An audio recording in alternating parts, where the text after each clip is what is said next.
Vamos a ver en este video cómo se ingresan las fechas en SPSS. Es importante que tengamos un solo formato en nuestra base de datos, porque en el momento en el que varias personas están capturando en una sola base de datos puede haber diferencias en cómo registramos los números y eso puede generar problemas para hacer los cálculos después. SPSS, aquí en donde está la vista de variables, nos da la posibilidad de tener un tipo de variable que es una fecha. Y en este tipo de variable de fecha tenemos diversos formatos.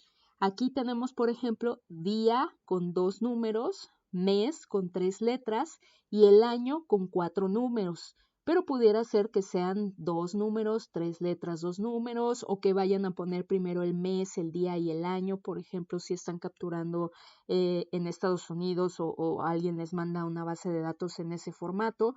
Y pudiera ser que haya una separación con guiones o con slash o con puntos, o que tengan ustedes formatos tan diferentes que incluyan hora, minutos y segundos. Por ejemplo, si van a registrar el tiempo que pasó entre que llegó el paciente y se le hizo un estudio, o bueno, cualquier tipo de formato que ustedes quieran.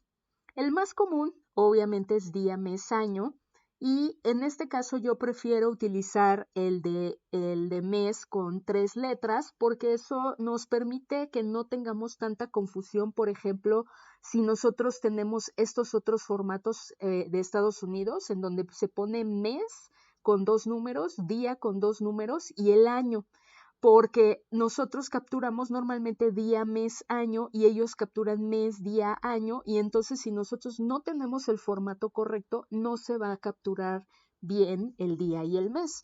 Obviamente que no tenemos 31 meses y automáticamente el sistema nos lo botaría, pero sí podemos tener confusiones en algunas otras fechas. Entonces, por ejemplo, yo elijo ese primer sistema, que es el que nos da por default, y como cuando nosotros nos vamos a la vista de datos, lo que aparece es esto: el día con números, el mes, esta base de datos, como está el SPSS en inglés, pues me los está dando con fechas en inglés, y el año completo con los 4 números.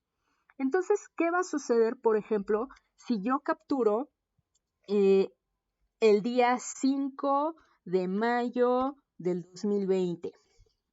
Entonces, pongo 5-5 y pongo 20 nada más.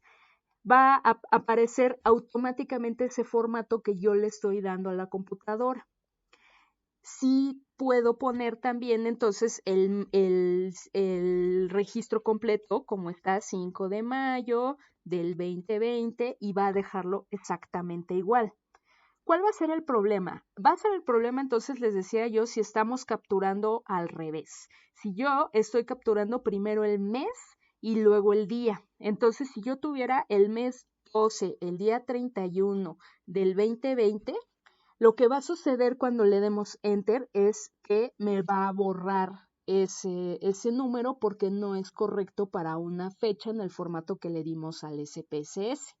Entonces, si ustedes han estado capturando algunas fechas de una manera y otras fechas de otra, lo que va a suceder en el momento en el que se pasa al SPSS es que pueden borrarse o desaparecer muchas fechas que ustedes ya ingresaron, porque no están en el formato correcto.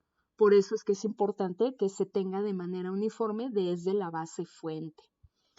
Y entonces, si yo tengo datos incompletos, ¿qué voy a hacer? Si solamente sé que se hizo el diagnóstico de este paciente en 2018, pero no sé ni el día ni el año.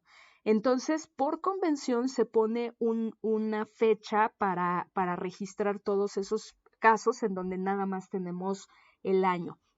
Y entonces puede ser que se ponga 1 de enero del año 18 y automáticamente lo va a poner así.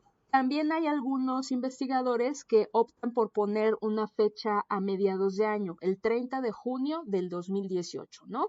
Entonces ya sabemos que todos esos que tienen fecha del 30 de junio del 2018, pues probablemente no vinieron exactamente en esa fecha, pero es un aproximado para darnos datos completos, que no se queden sitios vacíos y que podamos tener la información completa en nuestra base de datos y se pueda analizar. Porque si nosotros tenemos toda la información, entonces podremos hacer cálculos con estas fechas, no solamente registrarlas.